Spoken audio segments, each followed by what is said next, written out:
Welcome back to our channel DMT logics. ఈరోజు క్లాస్లో fifth sem environmental ఎడ్యుకేషన్లో first యూనిట్లో ఉన్న కొన్ని ఇంపార్టెంట్ క్వశ్చన్స్ని డిస్కస్ చేద్దామండి. ఫస్ట్ క్వశ్చన్ వచ్చేసరికి అసలు ఎన్విరాన్మెంటల్ ఎడ్యుకేషన్ అంటే ఏంటి? తర్వాత ఏమడిగాడు? Write the scope and importance. అసలు దీని యొక్క ఇంపార్టెన్స్ ఏంటి అని అడిగాడు. చూద్దాం. ఎన్విరాన్మెంటల్ ఎడ్యుకేషన్ అంటే is a study of nature. అంటే మన చుట్టుపక్కల ఉన్న నేచర్ గురించి చదవడమే, దాని గురించి నేర్చుకోవడమే environmental education. It helps us to explore the problems the environment is facing. ఈ ఎన్విరాన్మెంట్ ఏదైతే ప్రాబ్లమ్స్‌ని ఫేస్ చేస్తుందో వాటిని ఎక్స్‌ప్లోర్ చేస్తుంది ఎన్విరాన్మెంటల్ ఎడ్యుకేషన్. ఇన్ అడిషన్ దానికి అనుగుణంగా to creating awareness about those issues. So ఏవైతే ప్రాబ్లమ్స్ ఉన్నాయో ఆటి మీద అవేర్‌నెస్ కూడా ఈ ఎన్విరాన్మెంటల్ ఎడ్యుకేషన్ వల్లనే వస్తుంది. A profound understanding of the environment will help us to tackle these issues efficiently. So ఎప్పుడైతే మనము ఈ ఎన్విరాన్మెంట్‌లో ఉన్న ఈ ఇష్యూస్‌ని మనం అర్థం చేసుకోగలమో, అప్పుడు ఆ ఇష్యూస్‌ని బెటర్‌గా, బెస్ట్‌గా, ఎఫిషియెంట్‌గా టాకిల్ చేయగలము. Meanwhile building strategies to enhance and sustain nature is also part of environmental education. ఏం చెప్తున్నాడంటే నేచర్‌ని కొన్ని స్ట్రాటజీస్ యూజ్ చేసి బెటర్ చేయడం. లేదా ఇప్పుడు ఎన్విరాన్మెంట్ యొక్క క్వాలిటీ పెంచడం. క్వాలిటీ అంటే ఏం లేదండి. సో, ఇప్పుడు పొల్యూషన్ ఎక్కువ జరుగుతుంది. మనం అక్కడ ఆ పొల్యూషన్‌ని క్లియర్ చేసామనుకోండి. అప్పుడు ఏం చేసినట్టు? ఎన్విరాన్మెంట్ యొక్క క్వాలిటీని ఎన్హాన్స్ చేసినట్టు. ఓకే. సో, ఇవన్నీ కూడా ఎన్విరాన్మెంట్ ఎడ్యుకేషన్‌లో ఒక పార్ట్ అని చెప్తున్నాడు. It creates a positive impact on youth. దీనివల్ల యూత్ మీద పాజిటివ్ ఇంపాక్ట్ పడుతుంది. Environmental education helps us become conscious of our actions. Environmental education దీనివల్ల ఏంటంటే మన యాక్షన్స్ మీద మనము బాధ్యత కలిగి, అంటే ఇప్పుడు చెత్తేసాననుకోండి నేను. నేను ఫర్ సపోజ్ రోడ్డు మీద చెత్తేసాననుకోండి. దానివల్ల ఏం జరుగుతుంది అనే ఒక అవేర్‌నెస్ నాకుంటే, నా పనులకి నేనే కాన్షియస్‌గా ఉంటాను. అంటే అలా ఎయకుండా జాగ్రత్త పడతాను అని చెప్తూ వస్తున్నాడు. నెక్స్ట్ చూద్దాం. సిమిలర్‌గా this further assist us in making responsible choices. So, దీనివల్ల అంటే నేను చెత్త వేసేయడం వల్ల నాకు ఏం జరుగుతదో ఒక అవేర్‌నెస్ నాకుందనుకోండి. దానివల్ల నేనేం చేస్తాను? కొన్ని రెస్పాన్సిబుల్ చాయిసెస్ తీసుకుంటాను నేను. ఎన్విరాన్మెంట్ అనే పదము ఫ్రెంచ్ వర్డ్ అనమాట. ఎన్విరానర్ అనే పదం నుంచి వచ్చింది. Which means surrounding. నీ చుట్టుపక్కల ఉన్న దాన్నే ఎన్విరానర్ అని అర్థం. ఎన్విరాన్మెంట్ అంటే is a complex of many variables. So, చాలా వేరియబుల్స్ యొక్క కలయికనే ఎన్విరాన్మెంట్ అంటారు. Which surrounds a man. మనిషి చుట్టూ ఉన్నవి. As well as the living organisms. ఏవైతే భూమి మీద బతికున్న జంతువులు ఉన్నాయో, సో వాటి చుట్టూ బతికున్న జీవుల చుట్టూ ఉన్నదే ఎన్విరాన్మెంట్. సరౌండింగ్స్ అని అర్థం అంతే. Environmental education describe the interrelationship among organisms. ఆర్గానిజమ్స్‌కి మధ్యన ఇంటర్ రిలేషన్‌షిప్స్‌ని ఎన్విరాన్మెంటల్ ఎడ్యుకేషన్ చెప్తుంది. అదేవిధంగా environment and all the factors which influence life on earth. So, ఇవన్నీ కూడా భూమి మీద జీవించే జీవచరాలకి వీటన్నిటికి కూడా ఇన్‌ఫ్లూయెన్స్ చేస్తాయి. Including atmospheric condition. Environment atmospheric కండిషన్స్‌ని కూడా ఇన్‌ఫ్లూయెన్స్ చేస్తుంది. ఫుడ్ చైన్‌ని ఇన్‌ఫ్లూయెన్స్ చేస్తుంది. వాటర్ సైకిల్ ఇన్‌ఫ్లూయెన్స్ చేస్తుంది. So, it is a basic science about our earth. So, మన భూమి గురించి మనం తెలుసుకోవాల్సిన basic science. And its daily activities and therefore this science is important for everyone. So, దీనివల్ల అంటే ఇది మనందరికీ ఉపయోగపడుతుంది. ఎందుకంటే ఇదేదైనా సరే భూమి మీద ఇన్‌ఫ్లూయెన్స్ చూపిస్తుంది ఎన్విరాన్మెంట్ ఎడ్యుకేషన్. ఎన్విరాన్మెంట్ అనేది. అదేవిధంగా అట్మాస్ఫియరిక్ కండిషన్ మీద ఇన్‌ఫ్లూయెన్స్ చూపిస్తది. ఫుడ్ చైన్స్ మీద ఇన్‌ఫ్లూయెన్స్ చూపిస్తది. వాటర్ సైకిల్ మీద ఇన్‌ఫ్లూయెన్స్ చూపిస్తది. సో, మన డైలీ యాక్టివిటీస్‌లో ఎన్విరాన్మెంట్ అనేది అన్నిట్లో ఇంక్లూడ్ అయి ఉంటది. సో, అందుకే ఇది నేర్చుకోవడం చాలా ఇంపార్టెంట్ అని చెప్తూ వచ్చాడు. నెక్స్ట్ దీని యొక్క scope. Environment education discipline has a multi level scopes. ఇందులో మల్టిపుల్ స్కోప్స్ ఉన్నాయని చెప్పాడు. ఇదొక స్టడీ అంటే ఎన్విరాన్మెంట్ ఎడ్యుకేషన్ అనేది చాలా ఇంపార్టెంట్, నెసెసరీ. సో, ఓన్లీ పిల్లల కోసమనే కాదు, అందరికి కూడా ఇది నెసెసరీ. సో, ఇందులో ఉన్న స్కోప్స్ గురించి మనం చూద్దాం. First scope study. ఈ ఎన్విరాన్మెంట్ ఎడ్యుకేషన్ వల్ల ఏం జరుగుతుందంటే creates awareness among the people know about various renewable, non renewable resource of the region. So, ఒక రీజియన్‌లో రెన్యూవబుల్ సోర్సెస్ ఎన్నున్నాయి? నాన్ రెన్యూవబుల్ రిసోర్సెస్ ఎన్నున్నాయి? వేటిని ఎలా ఉపయోగించుకోవాలనే అవేర్‌నెస్ తెలుస్తుంది ఎన్విరాన్మెంట్ ఎడ్యుకేషన్ వల్ల. The endowment or potential patterns of utilisation. So, దేన్ని ఎలా వాడుకోవాలి? ఇప్పుడు పెట్రోల్ ఉంది. పెట్రోల్ రెన్యూవబుల్ ఎనర్జీ కాదు. Non renewable energy. సో, కొన్ని సంవత్సరాలకు పెట్రోల్ అనేది అయిపోతుంది. ఓకేనా. సో, దీనివల్ల పెట్రోల్ మోతాదు ఎంతవరకు మనం వాడాలి అనే ఒక అవేర్‌నెస్ మనకు తెలుస్తుంది. అదే చెప్తున్నాడు. So, the endowment or potential patterns of utilization and the balance of various resources available for further use. So, బ్యాలెన్స్‌డ్‌గా వేటిని మనం యూజ్ చేయాలి? ఫర్దర్‌గా వచ్చే జనరేషన్‌కి ఏవి అందించాలి? In the state of a country are analysed in the study. ఈ ఎన్విరాన్మెంట్ ఎడ్యుకేషన్‌లో అసల ఏ రిసోర్సెస్‌ని ఎలా వాడాలి? రెన్యూవబుల్ రిసోర్సెస్ ఏంటి? నాన్ రెన్యూవబుల్ రిసోర్సెస్ ఏంటి? సో, ఇవన్నీ ఎన్విరాన్మెంట్ ఎడ్యుకేషన్ వల్ల మనకు తెలుస్తాయి. రెండోది, ఇదేం చేస్తదంటే ఎకలాజికల్ సిస్టమ్స్ మీద మనకొక నాలెడ్జ్‌ని ఇస్తుంది. దీనివల్ల రిలేషన్‌షిప్స్ ఎఫెక్ట్ అవ్వవు. Okay. It provides necessary information about the biodiversity. జీవ వైవిధ్యం మీద కొంత ఇన్ఫర్మేషన్ మనకిస్తుంది. Richness and the potential dangers to the species of plants, animals and micro organisms in the environment. ఎన్విరాన్మెంట్‌లో ఏదైతే ఎన్విరాన్మెంట్ ఎడ్యుకేషన్ వల్ల మనకేం తెలుస్తుందంటే, ఈ ఎన్విరాన్మెంట్‌లో అసల బయోడైవర్సిటీకి అవసరమైన ఇన్ఫర్మేషన్ మొత్తం మనకు తెలుస్తుంది. ఓకే. అదే విధంగా కొన్ని ప్లాంట్స్‌కి సంబంధించిన పొటెన్షియల్ డేంజర్స్ కూడా మనకు తెలుస్తాయి. దిస్ స్టడీ ఎనేబుల్స్ ఈ ఎన్విరాన్మెంట్ ఎడ్యుకేషన్ ఏం చేస్తుందంటే, ఒక వ్యక్తి to understand the causes and consequences due to natural and induced disasters. So, కొన్ని నేచురల్ డిజాస్టర్స్ లేదా ఇండ్యూస్డ్ డిజాస్టర్స్ వల్ల అంటే ఫ్లడ్స్ గాని, ఎర్త్‌క్వేక్స్ గాని, ల్యాండ్ స్లైడ్‌లు గాని, సైక్లోన్స్ వీటన్నిటి వల్ల వచ్చే పరిణామాలు, కాన్సిక్వెన్సెస్ అవ్వడానికి గల కారణాలు ఇవన్నీ కూడా ఎన్విరాన్మెంటల్ ఎడ్యుకేషన్ ద్వారానే ఒక వ్యక్తి తెలుసుకోగలడు అని చెప్తూ వస్తున్నాడు. And pollutions measures to minimize the effects. So, ఈ రోజుల్లో ఎయిర్ పొల్యూషన్, వాటర్ పొల్యూషన్ ఇవన్నీ ఎక్కువైపోతున్నాయి. అయితే వీటిని ఎలా మినిమైజ్ చేయాలి? ఇది కూడా ఎన్విరాన్మెంట్ ఎడ్యుకేషన్ వల్ల మనకు తెలుస్తుంది. ఓకే. షార్ట్ ఆన్సర్‌కి ఇవ్వచ్చు. Write the scopes of environment education అని ఇది రాసేయవచ్చండి. Fifth point.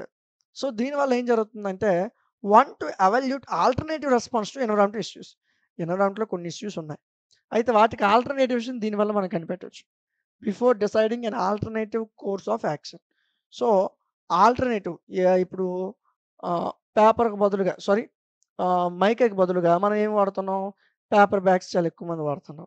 ఓకే. సో, అలాగా కొన్ని ఇష్యూస్‌కి అనుగుణంగా ఎన్విరాన్మెంట్‌లో ఉన్న కొన్ని ఇష్యూస్‌కి ఆల్టర్‌నేటివ్ రెస్పాన్సెస్‌ని మనం ఈజీగా ఎవాల్యూట్ చేయొచ్చు.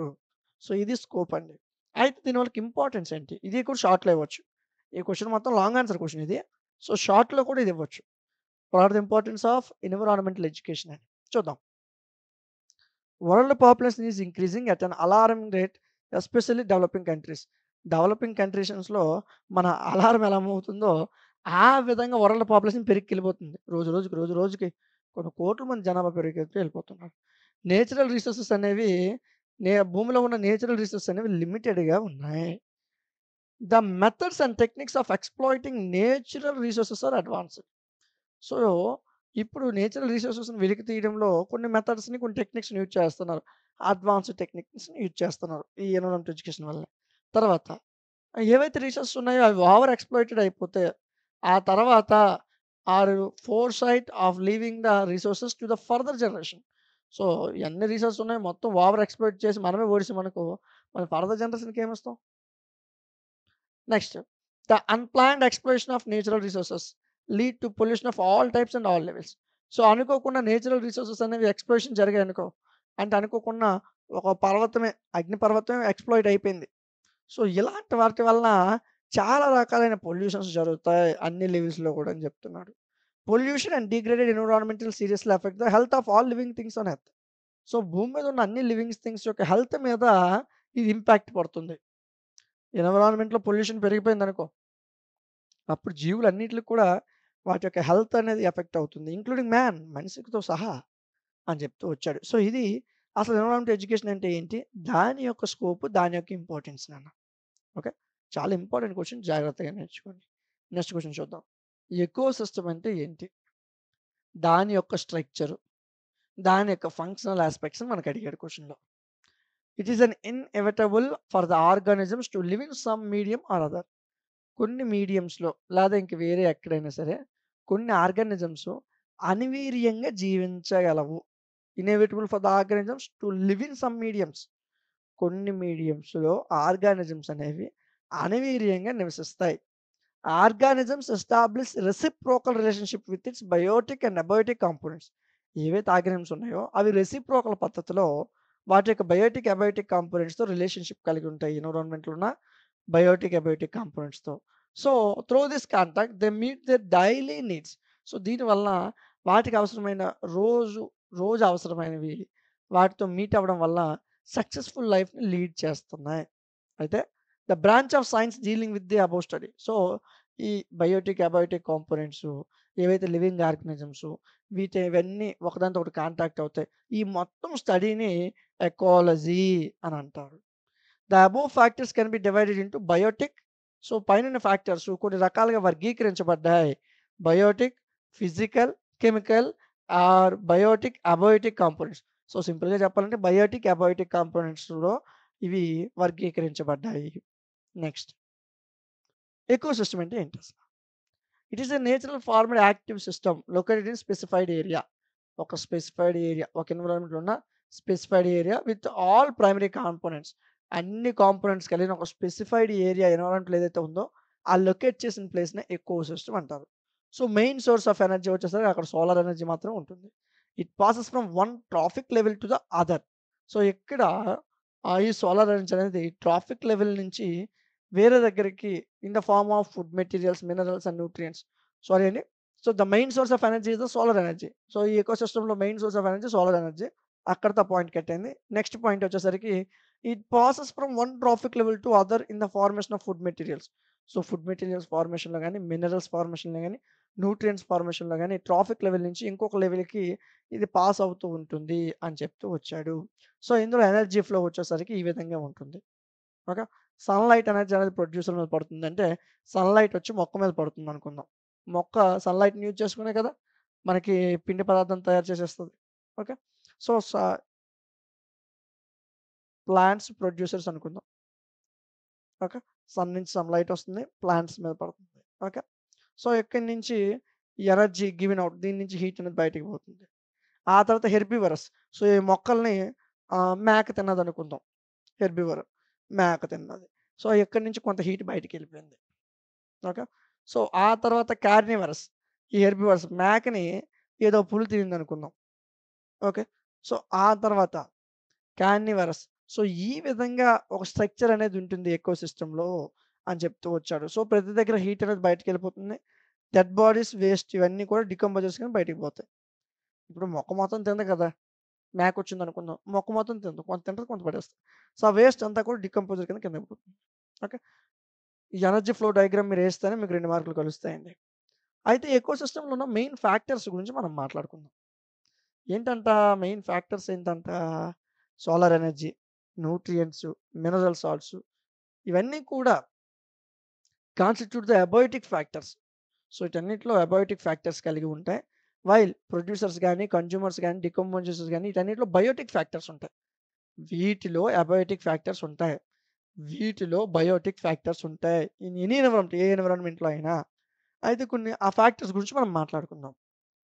ఫస్ట్ అబయోటిక్ ఫ్యాక్టర్స్ అంటే ఏంటంటే environmental temperature, air, humidity, light, oxygens, carbon dioxide and decomposing organic substances constitute abiotic factors. ఏం చెప్తున్నాడంటే ఎన్విరాన్మెంట్ యొక్క టెంపరేచర్ గాని, గాలి గాని, హ్యూమిడిటీ గాని, లైట్ గాని, ఆక్సిజన్ గాని, కార్బన్ డయాక్సైడ్ ఇవన్నీ కూడా అబయోటిక్ ఫ్యాక్టర్స్ కిందకొస్తాయి.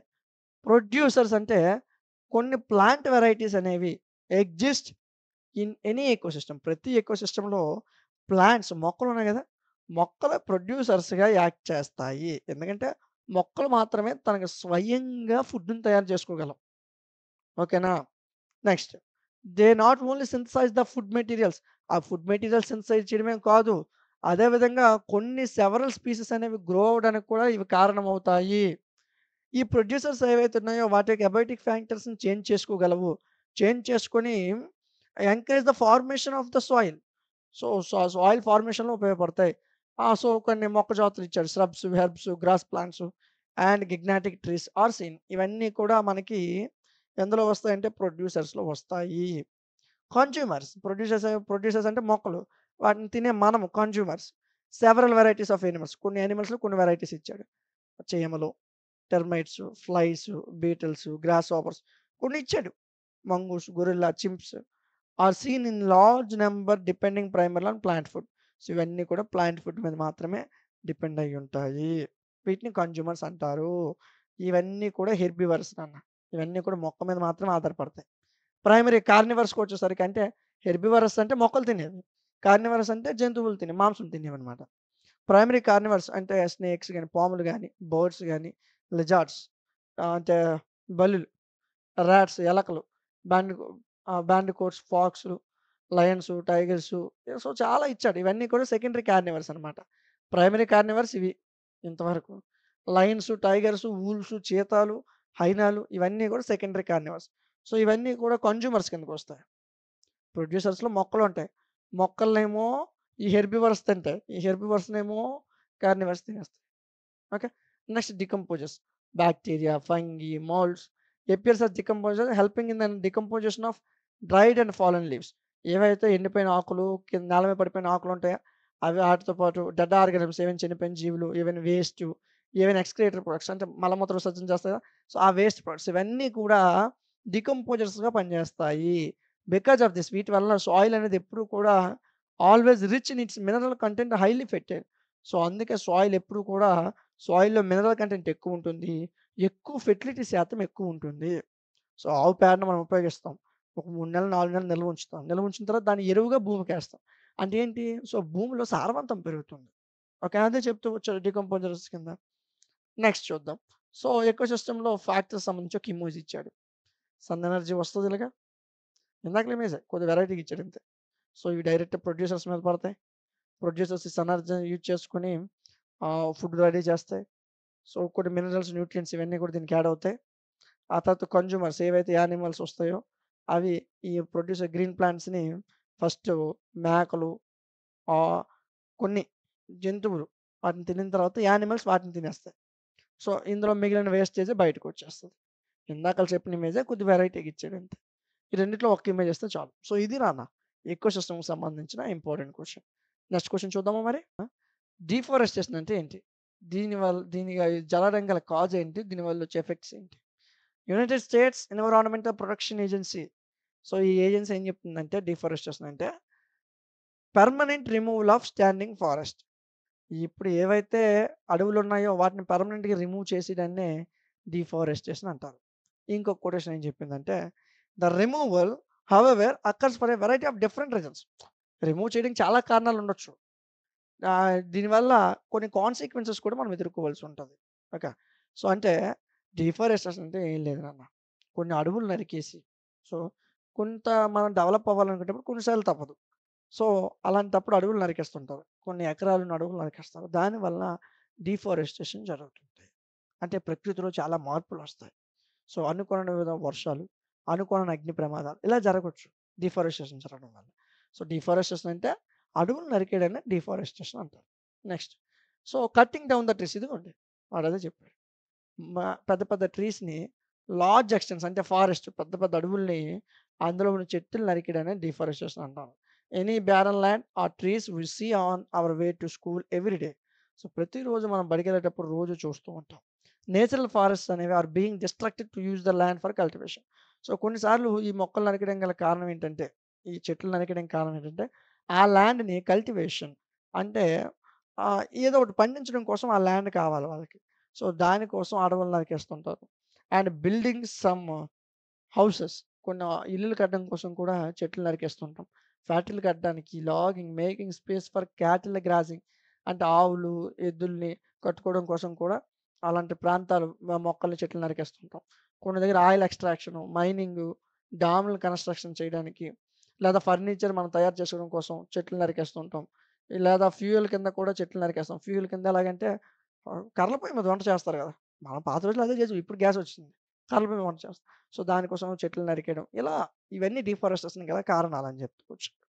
డిఫారెస్టేషన్ అనేది is a clearing, destroying or otherwise removal of trees through deliberate, natural or accidental means. So, అనుకోని విధంలో అయినా, అనుకోని చెట్లు నరికేసినా, చెట్లు రిమూవ్ చేసినా దాన్నే డిఫారెస్టేషన్ అంటారు. It can occur in any area. ఏ ఏరియాలోనే జరగొచ్చు. Densely populated by trees. So, ఎక్కడైతే ఎక్కువ ట్రీస్, ఎక్కువ ప్లాంట్ లైఫ్ ఉంటుందో, అక్కడ majority of it's currently happening in the Amazon rain forest. Amazon rain ఫారెస్ట్‌లో ఇది ఎక్కువగా జరుగుతుంది అని చెప్తున్నాడు. The loss of trees and other vegetation can cause climate change. So, మొక్కలు అక్కడ ఉండాల్సిన మొక్కలు మనం నరికేసాం అనుకోండి, చెట్లు నరికేసాం. సో, అక్కడ కొన్ని వెజిటేషన్ పోతుంది. దానివల్ల క్లైమేట్‌లో చేంజెస్ వస్తాయి. Desertification, soil erosion. సో, మొక్కలు నరికిస్తే అక్కడ సాయిల్ అనేది లూజ్ అయిపోతుంది. ఫ్యూవర్ క్రాప్స్ అక్కడ ఉన్న పంటలు కూడా తగ్గిపోతుంటాయి. ఫ్లడ్స్ రావడానికి అవకాశం ఉంటది. గ్రీన్ హౌస్ గ్యాసెస్ యొక్క ఎఫెక్ట్ పెరుగుతుంది అట్మాస్ఫియర్‌లో. కొన్ని ప్రాబ్లమ్స్ మనుషులకు కూడా కొన్ని ప్రాబ్లమ్స్ రావడానికి అవకాశం ఉంటుంది డిఫారెస్టేషన్ వల్ల అని చెప్తూ వస్తున్నాడు. నెక్స్ట్ చూద్దామా మరి? Deforestation occurs for a number of reasons. ఈ డిఫారెస్టేషన్ చాలా రీజన్స్ ఇంక్లూడింగ్ ఫార్మింగ్. కొన్నిసార్లు ఫార్మింగ్ చేయడం కోసం డిఫారెస్టేషన్ చేస్తారు. మొక్కలు నరుకుతుంటారు. 80% డిఫారెస్టేషన్ వల్ల deforestation resulting from extensive cattle ranching and logging for materials and development. Development పేరుతో అంటే లేదా ఆవుల్ని గాని, ఎద్దుల్ని గాని అంటే వాళ్ళకున్న మేకల్ని గాని వీటి కోసం ప్లేస్ కావాలి కదా! ఆ రాత్రి పడుకోవడానికి ప్లేస్ కావాలి. సో, దానికోసం చెట్లు నరికేస్తున్నారు 80% వరకని చెప్తున్నాడు. It has been happening for thousands of years. వేల కొలది సంవత్సరాల నుంచి ఇది జరుగుతుంది. Arguably since man begin converting from hunter gather to agriculture based societies. So, ఎప్పుడైతే మనిషి హంటర్ అంటే ఒకప్పుడు మనిషి ఎలా జీవించేవాడు? ఏదైనా జంతువు చూస్తే ఆ జంతువుని హంట్ చేసుకొని దాన్ని తింటూ జీవించేవాడు. ఆ తర్వాత మనిషి కొద్దిగా జ్ఞానం పెరిగాక అగ్రికల్చర్ వైపు అడుగులు వేశాడు. సో, అప్పటి నుంచి ఈ చెట్లు నరికేయడం బాగా పెరిగింది అని చెప్తున్నాడు. And required larger and obstructed tracts of land to accommodate cattle. So, అదే ఏం చెప్పాడంటే ఈ మేకలు ఇవన్నీ ఉంటాయి కదా! సో, మేకలు, ఆవులు ఇవి ఎక్కువగా ఉండేవి. ఈ రోజుల్లో తక్కువున్నాయేమో గాని. సో, కొన్ని రోజుల క్రితం అవి మన తల్లిదండ్రులకొచ్చే కాలానికి సో, ఆవులందరూ ప్రతి ఇంట్లో ఒక 2 ఆవులుండేవి. లేదా 2 ఎద్దులుండేవి. లేదా 2 గేదెలుండేవి. సో, అంటే వీటిని ఇవి రాత్రి పడుకోవడానికి ఒక ప్లేస్ ఉండగా సాల అంటారు. సాలలు కట్టడం కోసం, లేదా క్రాప్స్ కోసం అంటే కల్టివేషన్ చేయడం కోసం, వ్యవసాయం చేయడం కోసం అండ్ హౌసింగ్ ఇల్లు కట్టుకోవడం కోసం చాలా వరకు ఈ డిఫారెస్టేషన్ పేరుతో చాలా వరకు చెట్లు నరికేస్తున్నారు. It was only after the onset of the modern era. ఇప్పుడు ఇది ఎపిడమిక్ అయిపోయింది అని చెప్తూ వచ్చాడు. సో, అయితే the extinction of the forest cover effects the biodiversity which in turn threaten people lives. So, ఈ ఫారెస్ట్స్ ఏవైతే ఉన్నాయో, ఈ అడవులు నరికేయడం వల్ల సో, ఈ అడవులు నరికేయడం వల్ల మనిషికి చాలా నష్టం ఉందండి. ఫ్లడ్స్ రావచ్చు, సైక్లోన్స్ రావచ్చు, సాయిల్ ఎరోషన్ జరగవచ్చు. దీనివల్ల చాలా నష్టాలున్నాయి. అయితే ఈ ఫారెస్ట్‌ని నువ్వు ఎక్స్‌టింక్షన్ చేసినట్లయితే ఆహ్, ఏం చెప్తున్నాడు? The extension of the forest cover affects the biodiversity which in turn threats people lives. So, ఎప్పుడైతే ఫారెస్ట్‌ని మనం నరికేస్తున్నామో, డిఫారెస్టేషన్ చేస్తున్నామో, ఇదంతా కూడా జీవ వైవిధ్యం మీద, బయోడైవర్సిటీ మీద ఎఫెక్ట్ చూపిస్తుంది. దీనివల్ల మనిషి యొక్క లైవ్స్ మీద కూడా థ్రెట్ ఉంటుంది అని చెప్తూ వచ్చాడు. సో, కొన్ని దీనివల్ల the sinking of the forest cause. So, ఈ ఫారెస్ట్ నరికేయడం వల్ల అంటే ఈ అడవులు నరికేయడం వల్ల మనకేం జరుగుతుందంటే సాయిల్ ఎరోషన్. సో, ఎప్పుడైనా చెట్లు ఒక సింపుల్‌గా అనుకోండి. ఒక గట్టు మీద చెట్లున్నాయనుకోండి. ఆ చెట్లను నరికిస్తే ఆ గట్టు పడిపోద్ది. మీరెప్పుడైనా చూడండి పొలాల్లో గట్టు ఎక్కువ పడిపోతుందంటారు. గట్లు పడిపోకుండా ఉండడం కోసం పొలాల్లో చెట్లేస్తారు. టేకు చెట్లు వాడతారెక్కువ. టేకును గాని, సో, ఏదైనా చెట్టేస్తారు. ఆ గట్ల మీద. ఎందుకంటే గట్టు జారిపోదు. గట్టు బలంగా నిలబడుతుంది. సో, అదే చెప్తున్నాడు. ఆ చెట్లు నరికేసామనుకో సాయిల్ ఎరోజన్ జరుగుతుంది. క్రాప్స్ యొక్క పంట తగ్గిపోతుంది. ఫ్లడ్స్ రావడానికి అవకాశం ఉంటుంది. వాటర్ సైకిల్ డిస్టర్బ్ అయిపోతుంది. గ్రీన్ హౌస్ గ్యాస్ ఎమిషన్స్ ఎక్కువైపోతాయి. అదేవిధంగా క్లైమాటిక్ కండిషన్స్ మారిపోతాయి. బయోడైవర్సిటీ లాస్ అయిపోతుంది. సో, ఇవన్నీ కూడా బయోడైవర్సిటీ ఎప్పుడైనా సో, అంటే సారీ ఎప్పుడైనా డిఫారెస్టేషన్ జరిగిందనుకోండి, చెట్లు నరుకుతున్నామంటే ఇవన్నీ మనిషి మీద ప్రభావితం చూపిస్తాయి. Okay. Forest area in some developed area. కొన్ని ఏరియాలో ఫారెస్ట్ ఏరియా అనేది ఎక్స్‌పాండెడ్. కొంతవరకు ఎక్స్‌పాండెడ్ అయింది. హౌవెవర్ డెవలపింగ్ కండిషన్స్‌లో area under forest is showing declining trend particularly in tropical region. So, ఏం చెప్తున్నాడంటే ఫారెస్ట్ ఏరియా అనేది కొన్ని డెవలప్డ్ ఏరియాస్‌లో ఎక్స్‌పాండెడ్ అవుతుంది అని చెప్తూ కొన్ని కారణాలు అసలు డిఫారెస్టింగ్ కారణాలేంటి? First agricultural activities. The conversion of forest into agricultural land. So, ఈ అడవుల్ని అగ్రికల్చరల్ ల్యాండ్ కింద మార్చడం కోసం ఇదే బిగ్ రీజన్. డిఫారెస్టేషన్ అతిపెద్ద రీజన్ ఏంటంటే, అడవుల్ని అగ్రికల్చరల్ ల్యాండ్ కింద మార్చుకొని వ్యవసాయం చేస్తున్నారు. సో, దీనివల్ల అంటే ఫుడ్ ప్రొడక్ట్స్ యొక్క డిమాండ్ పెరిగింది. అందరమే తింటున్నాం మరి ఫుడ్ ప్రొడక్ట్స్ డిమాండ్ పెరగదా? Many trees are chopped down for crops. So, చాలా మొక్కలు నరికివేయబడుతున్నాయి. చాలా చెట్లు నరికివేయబడుతున్నాయి. ఎందుకు? ఈ పశువులు కట్టడానికి, సాలల కోసం. అదేవిధంగా వ్యవసాయం కోసం. 40% ఆఫ్ ద ఫారెస్ట్ 40% వరకు క్లీన్ అయిపోయాయి. To obtain land and meet the needs of agriculture and wood. So, వ్యవసాయానికి అవసరమైనంత వరకు 40% వరకు ఇప్పుడు ఫారెస్ట్స్ అన్నీ కూడా క్లీన్ అయిపోయాయి అని చెప్తున్నాడు. రెండో ఆప్షన్ మైనింగ్. ఒకటి అగ్రికల్చర్. రెండోది మైనింగ్. ఆయిల్ తీయడం కోసం. లేదా మైనింగ్ ఆఫ్ కోల్. ఈ కోల్ మైన్ చేయడం కోసం. Even large amount of forest land. So, oil తీయాలన్నా, మైనింగ్ చేయాలన్నా చాలా ఎక్కువ ఫారెస్ట్ ల్యాండ్ అవసరం. సో, దీనివల్ల కన్‌స్ట్రక్షన్ ఆఫ్ రోడ్స్. రోడ్స్‌ని కన్‌స్ట్రక్షన్ చేయడం వల్ల చాలా చెట్లు నరికేయాల్సొస్తుంది. As they provide the way to remote land. So, the waste that comes out from mining pollute. So, mining చేసేటప్పుడు వచ్చే వేస్ట్ ఏదైతే ఉందో అది ఎన్విరాన్మెంట్‌ని పొల్యూట్ చేస్తుంది. దీనివల్ల దగ్గరలో ఉన్న ఏవైతే జీవచరాలు ఉన్నాయో వాటి మీద ఎఫెక్ట్ పడుతుంది అని చెప్తూ వస్తున్నాడు. మూడోది ఫారెస్ట్ ఫైర్స్ అంటే ఇవి నాన్న. అడవులు తగలబడిపోవడం అనమాట. అనుకోకుండా ఎక్కడి నుంచో చిన్న నిప్పు రాజుకుంటే చాలు. మంచి ఆషికాలం అనుకో అడవి మొత్తం తగలడిపోద్ది. సో, ఇలా కూడా కొన్ని కారణాలు. So, loss a large number of trees each year due to fires in the forest. So, ఫారెస్ట్‌లో అనుకోని కొన్ని అగ్ని ప్రమాదాల వలన ప్రపంచంలో వేరియస్ పోర్షన్స్‌లో లార్జ్ నంబర్ ఆఫ్ ట్రీస్ కొన్ని వేల మొక్కలు పోతున్నాయి. వేల చెట్లు పోతున్నాయి. This happens due to extreme summers. So, సమ్మర్‌లో చాలా ఎక్కువ వేడి and winters. The fire caused by a man. So, కొన్నిసార్లు కొంతమంది వాళ్ళు కావాలని ఉద్దేశపూర్వకంగా కాల్చొచ్చు. లేదా నేచురల్‌గా అనుకోకుండా జరగొచ్చు. Results in huge loss of forest cover. So, దీనివల్ల పెద్ద పెద్ద అడవులు కూడా నాశనం అయిపోతున్నాయి అని చెప్తూ వచ్చాడండి. సో, ఈ విధంగా తగలబడిపోతున్నాయి. అయితే ఈ డిఫారెస్టేషన్ వల్ల ఎఫెక్ట్స్ ఏంటి? ఎఫెక్ట్స్ చూద్దాం. కొన్ని effects. First greenhouse gas emissions యొక్క effects. Gases such as methane గాని, కార్బన్ డయాక్సైడ్ గాని ఎర్త్ యొక్క అట్మాస్ఫియర్‌లో హీట్ పెంచడానికి ఇవే లీడింగ్ చేంజ్ ఇన్ క్లైమేట్. ఈ ఎప్పుడైతే కార్బన్ డయాక్సైడ్, మీథేన్ భూమి ఎప్పుడైతే వీటి యొక్క శాతం పెరుగుతుందో భూమి మీద వేడి పెరిగిపోతూ ఉంటది. సో, దీనివల్ల క్లైమేట్‌లో చేంజెస్ వచ్చేస్తాయి. సో, అయితే ఈ కార్బన్ డయాక్సైడ్ ఏదైతే ఉందో ఈ కార్బన్ డయాక్సైడ్‌ని మొక్కలు అబ్జర్వ్ చేసుకుంటాయి. మనందరికీ తెలుసు గ్రీన్ ప్లాంట్స్ కార్బన్ డయాక్సైడ్‌ని అబ్జర్వ్ చేసుకొని ఆక్సిజన్‌ని మనకిస్తాయి అని మనందరికీ తెలుసు కదా! అదే చెప్పాడు. సో, కార్బన్ డయాక్సైడ్ తీసుకొని ఆక్సిజన్ రిలీజ్ చేస్తది. And water into the atmosphere. So, దీనివల్ల గ్లోబల్ వార్మింగ్ తగ్గుతుంది. అయితే నువ్వు ఈ కట్ చేయడం వల్ల మొక్కలు కట్ చేయడం వల్ల కార్బన్ డయాక్సైడ్ అనేది ఎన్విరాన్మెంట్‌కి యాడ్ చేస్తున్నావు. దీనివల్ల చాలా trees the lack of tree creates an absorption defects.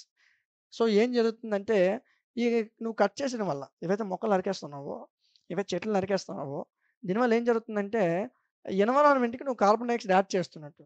దీనివల్ల deforestation leads to the emission of green house gases. So, ఈ గ్యాసెస్ ఎమిషన్ అవ్వడానికి డిఫారెస్టేషన్ కూడా ఒక కారణం అని చెప్తున్నాడు. Next soil erosion. ఎప్పుడైతే చెట్లు నరికేస్తావో అక్కడున్న సాయిల్ అనేది జారిపోతుంది. సాయిల్ ఎరోజన్ అంటే ఏం లేదు నాన్న. ఇప్పుడు గట్టు ఉంది. గట్టు మీద మొక్కలున్నాయి. నువ్వు జేసీబీ పెట్టి ఆ మొక్కలు తీసేసావు. అప్పుడు గట్టు ఆటోమేటిక్‌గా వర్షాలు పడినప్పుడు జారిపోద్ది. దాన్నే సాయిల్ ఎరోజన్ అంటారు. Okay. Exposure of the soil to the sun heat. So, ఈ సాయిల్ అనేది ఎప్పుడైతే సన్ హీట్ అంటే ఆహ్, సూర్యుడి యొక్క హీట్‌కి ఎప్పుడైతే ఇది సాయిల్ అనేది సూర్యుడి హీట్ అనేది ఎప్పుడైతే పడుతుందో దానివల్ల ఆహ్, ఏదైతే ఆ ల్యాండ్ ఉందో ల్యాండ్ మీద మాయిశ్చర్ మొత్తం డ్రై అయిపోతుంది. సాయిల్‌లో ఉన్న మాయిశ్చర్ మొత్తం. సో, అలా డ్రై అయిపోయినప్పుడు న్యూట్రియంట్స్ అన్నీ కూడా ఎవాపరేట్ అయిపోతాయి. దాన్ని న్యూట్రియంట్స్ అన్నీ ఎవాపరేట్ అయిపోయేటప్పుడు బాక్టీరియా అనేది ఎఫెక్ట్ చూపిస్తుంది. దానివల్ల ఆర్గానిక్ మ్యాటర్ ఏదైతే సాయిల్ ఉందో అది బ్రేక్ అయిపోతుంది అని చెప్తూ వచ్చారు. సో, సమ్ సైంటిఫిక్ రీజన్ చెప్పాడనమాట. డ్యూ టు దిస్ దీనివల్ల ఎప్పుడైతే వర్షం పడుతుందో అప్పుడు సాయిల్ ఎరోజన్ జరుగుతుంది. Large amount of soil wash so into local streams and reverse and cause damage to hydro electric structures and irrigation infrastructure. ఏం చెప్తున్నాడంటే సో లోకల్ స్ట్రీమ్స్ ఈ రివర్స్ వీటి వల్ల సాయిల్ ఎరోజన్ జరిగినప్పుడు ఇవి హైడ్రో ఎలక్ట్రిక్ స్ట్రక్చర్స్ డ్యామేజ్ చేస్తాయి. Irrigation ఇన్ఫ్రాస్ట్రక్చర్స్ని damage చేస్తాయి అని చెప్పాడు. సో ఒక 2 ఎఫెక్ట్స్ ఒక 4 కారణాలు మనం చూడడం జరిగింది. ఓకే. సో చాలా ఇంపార్టెంట్ క్వశ్చన్. 1, 2 సార్లు చదవండి. మీరు ఈ సబ్జెక్ట్ ఎవరైతే చదువుతున్నారో ఎన్విరాన్మెంటల్ కెమిస్ట్రీ అని ఫిఫ్త్ సెమ్ కెమిస్ట్రీలో ఒక సబ్జెక్ట్ ఉంటదండి. ఎన్విరాన్మెంటల్ కెమిస్ట్రీ అని. ఆ సబ్జెక్ట్, ఈ సబ్జెక్ట్ సిమిలర్ అండి. మీరిక్కడ ఇప్పుడు 3 క్వెషన్స్ చదివారు కదా! ఈ 3 క్వెషన్‌లు అందులో కూడా ఉంటాయి. ఎన్విరాన్మెంటల్ కెమిస్ట్రీలో కూడా ఈ క్వెషన్స్ ఉంటాయి అక్కడ. ఓకేనా? సో, జాగ్రత్తగా నేర్చుకోండి. ఎన్విరాన్మెంటల్ కెమిస్ట్రీ ఎవరైనా ఉంటే వాళ్ళు ఇంకా జాగ్రత్తగా వినండి. ఓకేనా? సో, నెక్స్ట్ క్వెషన్ చూద్దామా మరి? ఇంపార్టెంట్ క్వెషన్ అండి. మన డైలీ లైఫ్‌లో వాటర్ రిసోర్స్ యొక్క యూజ్ ఏంటి? వాటర్ రిసోర్స్ అంటే ఏంటి? వాటర్ అనేది ఇండిస్పెన్సిబుల్ రిసోర్స్ అండి. మన భూమి మీద మనిషికి అవసరమైన ఇండిస్పెన్సిబుల్ రిసోర్స్ అంటారు ఈ వాటర్‌ని. అప్రాక్సిమేట్‌లీ 70.8% వరకు భూమి యొక్క సర్ఫేస్ అంతా కూడా వాటర్‌తోనే కవర్ అయ్యి ఉంది. ఓషన్స్ రూపంలో. ఇందులో 97% అనేది మనిషి కన్జంప్షన్ చేయడానికి పనికిరాని వాటర్. అంటే ఆహ్, స్ ఏంటిది? సముద్రాల్లో ఉన్న వాటర్ అన్నమాట. 2% అనేది గ్లాసియర్స్ మంచుగడ్డల రూపంలో లాక్ అయిపోయింది. మరి 1% కన్నా తక్కువ ఏదైతే వాటర్ ఉందో ఆ వాటర్ మాత్రమే ఫ్రెష్ వాటర్. దాన్ని మాత్రం మనిషి యూజ్ చేసుకోగలడు. వాటర్ అనేది చాలా ఇంపార్టెంట్ రిసోర్సెస్. అంటే ఏదైనా జీవికి జీవించాలంటే వాటర్ ఉండాలి పక్క. ఎందుకంటే దీనిక కొన్ని క్యారెక్టరిస్టిక్స్ యూనిక్ క్యారెక్టరిస్టిక్స్ ఉన్నాయి ఈ వాటర్‌కి. అవేంటంట? సచ్ యాస్ ఫస్ట్ వాటర్ అనేది లిక్విడ్ రూపంలో ఉంటది. So, wide range of temperature 0-1000 డిగ్రీల టెంపరేచర్. సో, ఈ హీట్‌ని లేటెంట్ హీట్ ఆఫ్ వేపరైజేషన్ వీటన్నిటిని కూడా వాటర్ అనేది అంటే వాటర్ వల్ల ఇవన్నీ కూడా సరైన పద్ధతిలో ఉంటాయని చెప్పాడు. వాటర్ ఈజ్ అనేది ఒక ఎక్సలెంట్ సాల్వెంట్. ఇది క్యారియర్ ఆఫ్ న్యూట్రియంట్స్‌ని క్యారీ చేసే విధంగా ఉపయోగపడుతుంది. Helps to distribute them to the cells into the body. మన బాడీలో ఉన్న ప్రతి సెల్‌కి ఏవైతే న్యూట్రియంట్స్ అవసరమో ఆ న్యూట్రియంట్స్ వెళ్ళడానికి వాటర్ అనేది బాగా యూజ్ అవుతుంది. బాడీ టెంపరేచర్ రెగ్యులేట్ చేస్తుంది. అదేవిధంగా స్ట్రక్చర్‌ని సపోర్ట్ చేస్తుంది. బాడీ స్ట్రక్చర్‌ని సపోర్ట్ చేస్తుంది. వేరియస్ పొల్యూటెంట్స్‌లో ఈజీగా డిజాల్వ్ అయిపోతుంది. కొన్నిసార్లు మైక్రో ఆర్గానిజమ్స్‌ని లార్జ్ నెంబర్ ఆఫ్ మైక్రో ఆర్గానిజమ్స్‌ని క్యారియర్‌గా యాక్ట్ చేస్తుంది. అంటే వాటిని తీసుకెళ్ళేదిగా ఇప్పుడు మనం ఎక్కడికైనా వెళ్ళాలంటే బస్సో, బైక్ మీద వెళ్తాం. అలాగే ఏవైతే మైక్రో ఆర్గానిజమ్స్ ఉన్నాయో చిన్న మన కంటికి కూడా కనిపించిన వాటిని మైక్రో ఆర్గానిజమ్స్ అంటారు. ఆ మైక్రో ఆర్గానిజమ్స్ క్యారీ చేయడానికి కూడా వాటర్ అనేది ఉపయోగపడుతుంది. మూడోది హైడ్రోలాజికల్ సైకిల్‌కి ఇది రెస్పాన్సిబుల్. ఎందుకంటే వాటర్ అనేది భూమి మీద ఉన్న వాటర్ అనేది దానికి అంటే ఫస్ట్ సూర్యుడనేది ఈ ఏవైనా నదుల మీద గాని, సముద్రం మీద పడినప్పుడు ఇది ఎవాపరేట్ అవుతుంది. ఎవాపరేట్ అయ్యి మేఘాల్లోకెళ్తుంది. మరలా మేఘాల నుంచి వర్షం వస్తుంది. ఈ హైడ్రల్ సైకిల్ మొత్తానికి మెయిన్ ఏంటి? వాటరే. అదే జెప్పాడు. So, 1.4 inch thick layer of water evaporates and majority of water returns to the earth through hydrological cycle. So, భూమి మీద 1.4 ఇంచుల లేయర్ ఆఫ్ వాటర్ అనేది ఇప్పుడు రోజు ఎవాపరేట్ అయిపోద్ది. అదే విధంగా మరలా హైడ్రోలాజికల్ సైకిల్ రూపంలో వర్షం రూపంలో మళ్ళా భూమికొచ్చేస్తది. వాటర్ అనేది renewable resources. So, but it's over use and pollution make it unfit for use. So, ఎప్పుడైతే వాటర్ నువ్వు ఎక్కువగా వాడినా, దాన్ని పొల్యూట్ చేసినా అది యూజ్ చేయడానికి పనికి రాకుండా పోతుంది. సీవేజ్, ఇండస్ట్రియల్ యూజ్, కెమికల్స్ ఇవన్నీ కూడా వాటర్ యొక్క నైట్రేట్స్‌ని పొల్యూట్ చేస్తాయి. ఇందులో సీవేజ్ గాని, ఇండస్ట్రియల్ వేస్ట్ నుంచి గాని, కెమికల్స్ నుంచి గాని నైట్రేట్స్ ఒస్తాయి. ఈ నైట్రేట్స్ వాటర్‌లో కలిసాయనుకో వాటర్ పొల్యూట్ అయిపోతుంది. మెటల్స్ గాని, పెస్టిసైడ్స్ గాని ఇవేవైనా వాటర్‌లో కలిసినా ఆ వాటర్ అనేది పొల్యూట్ అయిపోతుంది. అయితే వాటర్ రిసోర్స్ యొక్క యూజ్ ఏంటి? Water resources are used for agriculture purpose, industrial, domestical, recreational, environmental ఈ ప్రతి యాక్టివిటీలో వాటర్ అవసరమే కదా!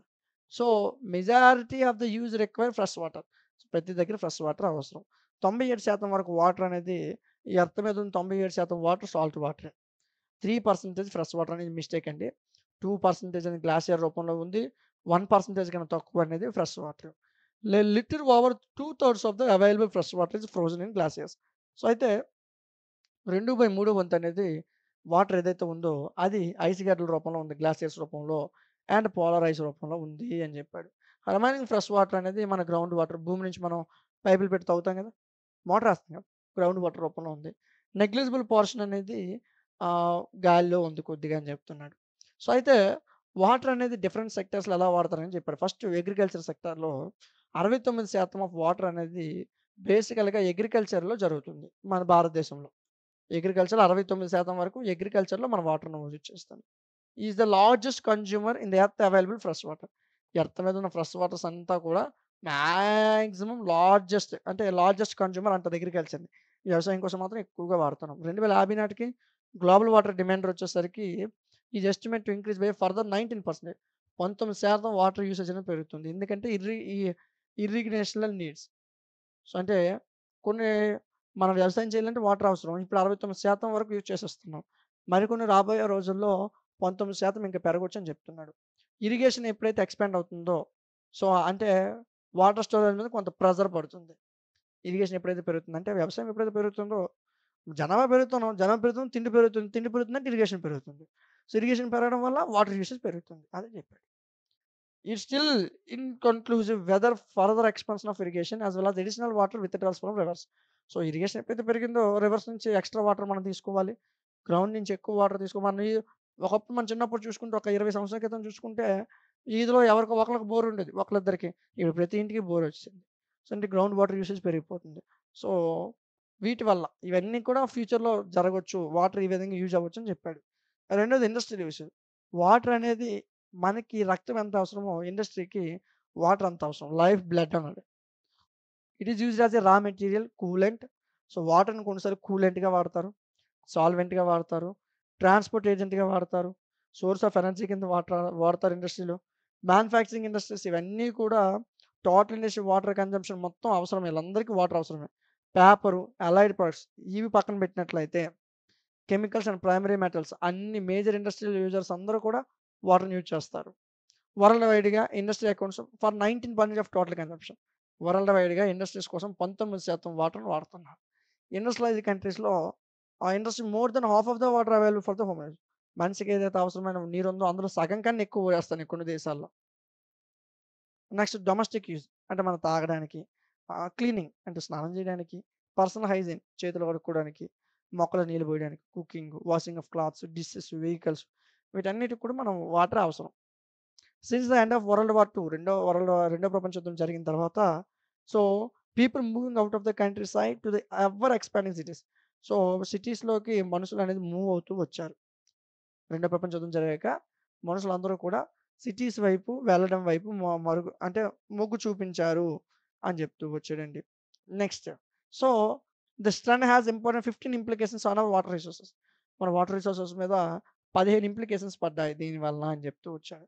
Government and communities have had to start building large water supply systems to deliver water to new population and industries. రాబోయే రోజుల్లో population పెరుగుతుంది. Industries పెరుగుతాయి. దీనివల్ల ఏంటంటే గవర్నమెంట్, కమ్యూనిటీస్ ఏం చేయాలంటే లార్జ్ వాటర్ సప్లై సిస్టమ్స్‌ని బిల్డ్ చేయాలి. Of all water consumption in the world domestic use accounts for about 12%. So, మొత్తం ప్రపంచంలో లెక్కేసుకుంటే డొమెస్టిక్ యూజ్ కోసం 12% నీరుని మనం ఉపయోగించుకోవడం జరుగుతుంది. ఓకే. సో, ఇది వాటర్ రిసోర్స్ సంబంధించిన క్వెషన్ నాన్న. జాగ్రత్తగా నేర్చుకోండి. సో, ఈ చాప్టర్‌లో ఇంకొక క్వెషన్ ఉంది. ఆ ఒక్క క్వెషన్ నేర్చుకుంటే మీకు ఈ చాప్టర్ నుంచి వచ్చే ఫుల్ మార్క్స్ మీరు ఈజీగా గెయిన్ చేయొచ్చు. విన్నారా? బయోడైవర్సిటీ అంటే ఏంటి? జీవ వైవిధ్యం అంటే ఏంటి? Definition which describes every living organ within a single ecosystem. ఒక సింగిల్ ఎకోసిస్టమ్‌లో ఇందులో కొన్ని డైవర్సిటీ ఆఫ్ స్పీసీస్ ఇంక్లూడ్ అయ్యి ఉంటాయి. కొన్ని ఎన్విరాన్మెంట్ ఆస్పెక్ట్స్ అంటే temperature, oxygen, climate levels, carbon dioxide ఇవన్నీ ఇంక్లూడ్ అయ్యి ఉంటాయి. ఇవి ఒక సింగిల్ ఎకోసిస్టమ్‌లో ప్రతి లివింగ్ ఆర్గానిజం చెప్పేదే biodiversity. Okay. Biodiversity can be measured globally or in smaller settings. కొన్ని సెట్టింగ్స్ యూజ్ చేసుకొని పాండ్స్ అంటే చిన్న చిన్న చెరువులు ఉంటాయి కదా! చిన్న చిన్న ఇదంటారు బంద అంటారు. అంటే మీకు అది ఐడియా లేదేమో. చెరువులు చిన్న చిన్న చెరువులు. ఓకే. చిన్న చిన్న చెరువులు. వీటికి అనుగుణంగా గ్లోబల్‌గా మెజర్ చేస్తారు. అదేవిధంగా చిన్న చిన్న చెరువులతో కూడా బయోడైవర్సిటీని మెజర్ చేస్తారు. Biodiversity is the variation among living organisms from different sources including terrestrial, marine, desert ecosystem. ప్రతి ఎకోసిస్టమ్స్ నుంచి కూడా ఈ బయోడైవర్సిటీ అనేది ఒక్కొక్క దగ్గర మారిపోతూ ఉంటుంది. And the ecological complexes of which they are part. So, వాళ్ళు ఏ ఎకలాజికల్ కాంప్లెక్స్ ఉన్నారో దానికి అనుగుణంగా బయోడైవర్సిటీ మారుతుంది. అయితే దీని యొక్క ఇంపార్టెన్స్ ఏంటి? Living organisms on earth are of great diversity, living in diverse habitats and possessing diverse qualities and are vital to human extension, providing food, shelter, clothing, medicines. So, biodiversity అంటే ఏం చెప్తూ వస్తది? దీనికి ఇంపార్టెన్స్ ఏంటంటే, ఏవైతే భూమి మీద జీవిస్తున్న లివింగ్ ఆర్గానిజమ్స్ ఉన్నాయో అన్నిటికి గ్రేట్ డైవర్సిటీని కలిగి ఉన్నాయి. Human extension providing. సో, మనిషి ఎక్స్టెన్షన్ కోసం ఫుడ్ అవసరం, షెల్టర్ అవసరం, బట్ట అవసరం, మెడిసిన్స్ అవసరం. సో, కొన్ని ఇంపార్టెంట్‌వి చూద్దాం. First ecological value. ప్రతి species play unique role in ecosystem. ఒక ఎకోసిస్టమ్‌లో ప్రతి స్పీస్ అంటే ప్రతి జీవి కూడా ఒక యూనిక్ రోల్‌ని పోషిస్తుంది. సో, ఈ రోల్‌తో దానికి ఎకలాజికల్ బ్యాలెన్స్ అనేది మెయింటైన్ చేస్తుంది. ఎకోసిస్టమ్స్ అనేవి disrupted. Do not get disrupted. Ecosystem ఎప్పుడు కూడా డిస్రప్టెడ్ అవ్వదు. If we do not use a plant or animal for making products in our industries. మన ఇండస్ట్రీస్‌లో ప్రొడక్ట్స్ తయారు చేసుకోవడం కోసం ప్లాంట్స్‌ని గాని, యానిమల్స్‌ని గాని నువ్వు టచ్ చేయనంత వరకు ఎకోసిస్టమ్ డిస్రప్ట్ అవుతుంది. By virtue of its very existence in the wild it provides us with many important services. These services maintain ecological so, కొన్ని సర్వీసెస్‌ని అందిస్తున్నాయి. ఈ సర్వీసెస్ వల్ల ఎకలాజికల్ బ్యాలెన్స్ ఎకోసిస్టమ్‌లో ఎకలాజికల్ బ్యాలెన్స్ అనేది జరుగుతుంది. నెక్స్ట్ బయోడైవర్సిటీలో రెండో importance. Consum consumptive use value. అంటే it is the value put on the products of nature which are consumed directly without passing through a market. Market గుండా కాకుండా డైరెక్ట్‌గా నువ్వేదైతే కన్జ్యూమ్ చేస్తావు నేచురల్‌లో ఓకే. సో, ఆ వాల్యూని కన్జంప్టివ్ వాల్యూ అంటారు. ఫర్ ఎగ్జాంపుల్ నువ్వు firewood అంటే ఆహ్, ఏంటంటే మనం బయటన కర్రల పొయ్యి మీద వంట వండాలనుకున్నాం. మనకి కర్రలు కావాలి. కర్రలు కోవడం కోసం ఒక ట్రీని కట్ చేసావు. Using an animal after hunting it. So, hunt చేసిన తర్వాత ఒక యానిమల్‌ని నువ్వు కన్జ్యూమ్ చేసావు. చెట్లు కట్ చేసిన తర్వాత దాన్ని ఫైర్‌వుడ్‌గా వాడి ఆ యానిమల్‌ని ఉడకబెట్టి తినేసావు. సో, దీన్ని కన్జంప్టివ్ వాల్యూ అంటారు. ప్రొడక్టివ్ అంటే value put on the products of nature which are consumed after passing through market. మార్కెట్‌లోకి వెళ్ళాక మనం కన్జ్యూమ్ చేసామనుకో, వాటిని ప్రొడక్టివ్ యూజ్ ఎగ్జాంపుల్ నువ్వు ఒక ఫిష్ కొన్నావు. ఒక చేప కొన్నావు మార్కెట్ నుంచి. సో, దానికి ఒక ప్రొడక్టివ్ యూజ్ వాల్యూ ఉంటుంది. నాలుగోది సోషల్ వాల్యూస్. ఒక biodiversity social values lies in the more and more use of resources by affluent societies. So, efficient సొసైటీలో ఈ రిసోర్సెస్‌ని యూజ్ చేసుకోవడం. చాలా ఎక్కువ రిసోర్సెస్‌ని యూజ్ చేయడం వల్ల సోషల్ వాల్యూస్ అని చెప్తూ వచ్చాడు. Local use or sale of products in biodiversity is not included in it. So, local use చేసుకోవచ్చు. సేల్ ఆఫ్ ప్రొడక్ట్స్ చేసుకున్నా సరే ఈ బయోడైవర్సిటీ అందులో ఇంక్లూడ్ అయ్యి ఉండదు. Ecosystem people values biodiversity as a part of their livelihood. So, వాళ్ళ యొక్క లైవ్లీహుడ్‌లో ఈ బయోడైవర్సిటీ అనేది ఒక పార్ట్ అనమాట. కల్చరల్, రిలీజియస్ సెంటిమెంట్స్ ఇవన్నీ కూడా ఈ సోషల్ వాల్యూస్ అంటే ఇప్పుడు మనకు కొన్ని మూఢనమ్మకాలు ఉంటాయి కదా! మన తండ్రుల నుంచి, తాతల నుంచి వచ్చినవే. సో, పిల్లొస్తే పిల్లి ఎదురుగా వస్తే బయటికెళ్ళకూడదు. సో, ఇలాంటి నమ్మకాలుంటాయి కదా! ఇవన్నీ కూడా సోషల్ వాల్యూస్ కిందకొస్తాయని చెప్తున్నాడు. Okay. Nowadays government is spending a lot of money on lush green vegetation and coral reef island for the purpose of tourism. Tourism పర్పస్‌లో గ్రీన్ వెజిటేషన్‌ని పెంచుతుంది. అదేవిధంగా కొన్ని ఐస్‌లాండ్స్‌ని తయారు చేస్తుంది. గవర్నమెంట్స్ చాలా మనీని దాని మీద ఇన్వెస్ట్ చేస్తున్నాయి. Apart from traditional agriculture systems recent ఇయర్స్‌లో ఫార్మర్స్ అందరూ కూడా has receive economic incentives to grow each crop for national, international market rather than to supply local needs. So, లోకల్‌లో అవసరమైనది కాకుండా నేషనల్, ఇంటర్నేషనల్ మార్కెట్‌లో ఏదైతే క్రాప్స్ అవసరమో దానికి అనుగుణమైన క్రాప్స్ ఈ రోజుల్లో వ్యవసాయం చేస్తున్నారు. సో, దీనివల్ల లోకల్‌లో ఫుడ్ షార్టేజ్ వస్తది.